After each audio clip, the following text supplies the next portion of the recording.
Dagda Maeve agus tá fáilte romh is mis an scéalaí beag. Hello, and you're very welcome. I'm the little storyteller coming to you from our Live at 5 session, and it has been Bardic Circle 2.0, and I have to say, oh my Dagda. The amount of amazingly talented people in our session, the amount of amazing kind of experiences my ears have had this session has blown me away. Like so many vocal talents sharing various songs. We've had filks, or which is kind of repurposing of various songs. We've had, some very complex and hard songs that I would never even try to go near in my life. But people using the instrument of their voice to cause amazing experiences of emotion in all of our group. So it has been an absolute delight to experience this as part of our community session. And that's where I thought I'd be able to leave it.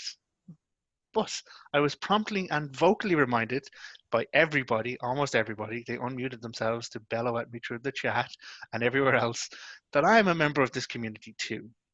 And as a member of the community, I should engage, and it's only appropriate that I do engage. And so, in the tradition of ancient Irish bardic performance in Ireland, we would have a circumstance where someone would place a ceist, which is the Irish word for question, on a bard. And then the bard would have to forge the answer and present them with the tale by saying Niansa, which is the response, Oscuelga, in Irish, which is not hard to say. So in this, I think we do have a ceist. Erin, what is your ceist? Ceist. Why is the Cave of the Cats named the Cave of Cats? Niansa. Not hard to say. The Cave of the Cats is known as Uaimh na Gach, Oscuelga. That's in Irish.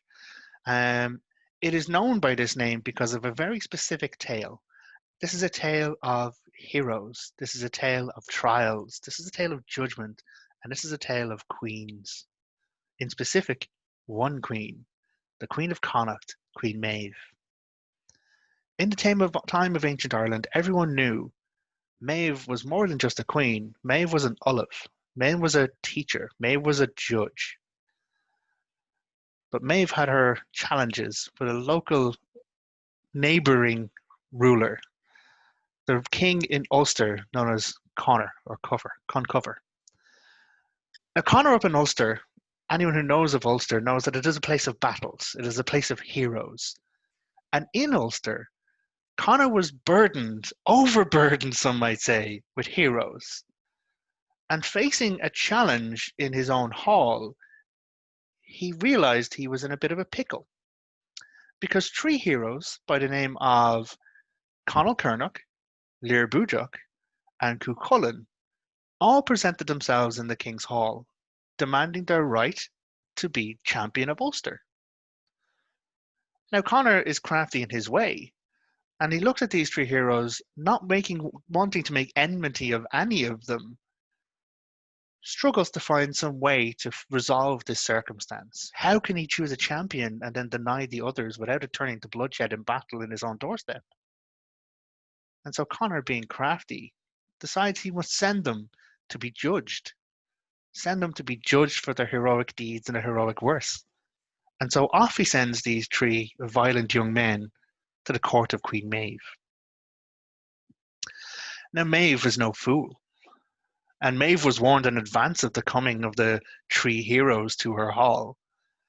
And she welcomed them each. She greeted them and she provided for them a great feast, a great bounty, so that they would just gather. And the first night they were joined, they revelled. And then as the nights passed, as the heroes slumped into their sleep, Maeve left her hall in Rathcroghan and went across the ways and down to the entrance to the other world. It's a place of darkness, it's a place of passage, and moving down through the cave, she passes the fit abode of the Morrigan and enters the other world. And in the night she returns with three stone-headed cats. Now the next day begins with a fantastic day as the heroes arise and, lay about themselves in all form of feats and bravery, to which, Maeve bears witness, judging them for their feat in arms, judging for their feat in, speed, judging for their feat in charioteering. All the while, knowing she has to come to a decision. And so that evening, the heroes, being a little bit frustrated, having not had a judgment as yet, present themselves to Maeve and begin to demand a judgment. Cuchulainn, brash and bold, Lir Búideach, fast and dangerous, Conall Cernach, vicious. All of them demand of Maeve, which of us is the true hero of Ulster, the true champion? Maeve, being very smart, turns and says, a decision will there be on the morrow.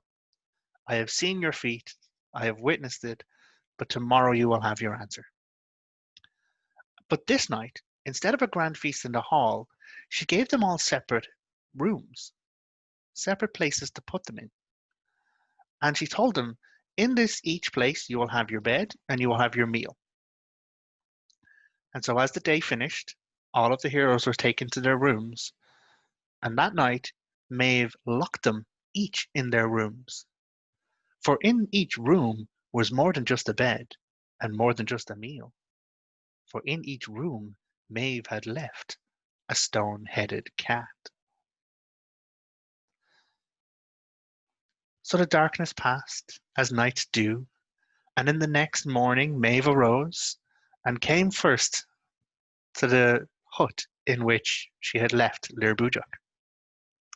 Unlocking the door, she swung it wide and found a stone-headed cat asleep in the bed, full of a nice dinner.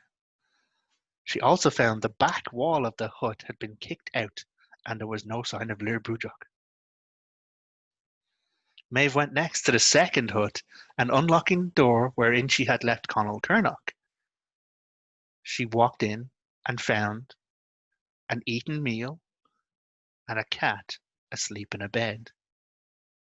Looking about, she cast for any signs of Conall Cernach. There was no broken wall here, until she heard a noise above and looked into the rafters, there to see Conall Cernach clinging to the roof for his life.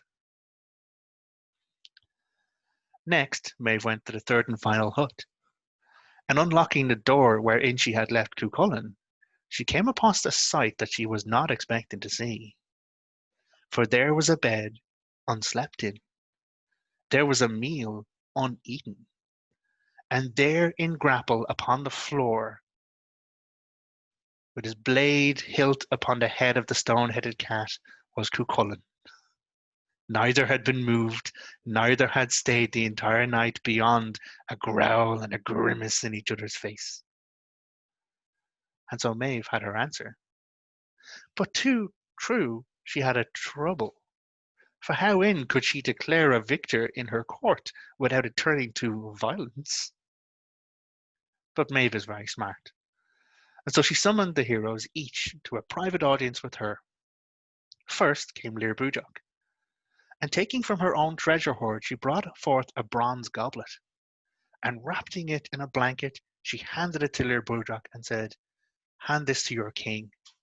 When he sees this, he will know who the champion of Ulster is. She gifts him his prize, and Lir Búideach left, thinking him very, very skilled to have received such fantastic treasure. Next, Maeve summoned Conall Cernach, and as happened before with Lir Búideach, she took from her own treasure a goblet, this one made of silver. She wrapped it in a parcel, handed it to Conall Cernach, and said, take this to your king. When he sees it, he will know who the true champion is. Conall Cernach, thinking himself mighty to have received such a fantastic treasure, left. Off he went up to Ulster. And last she summoned the boy, Cuchulainn. Bringing him in, she took from her own treasures a goblet, this one made of gold, and wrapping it in a blanket, she handed it to Cuchulainn and said, take this to your king. When he sees it, he will know who the champion of Ulster is. And Cuchulainn, thinking himself mighty to have received such a fantastic gift, left Maeve's court and rushed back towards Ulster. And there in Ulster, all three heroes presented themselves before Conor. All three heroes presented the treasure that proved that they were a champion. And Conor called for them to unwrap their treasures and present them. Lir Búideach, the bronze, Conall Cernach, the silver, and Cuchulainn, the gold. And that is how the hound became the champion of Ulster, not by fit of deed, but by the judgment of Maeve and her stone-headed cats. That is the story of how Uvna Gotch got its name. Thank you very, very much for joining us. I really appreciate you being here for our Live at 5 sessions. And as ever, slán go fóill. Bye for now.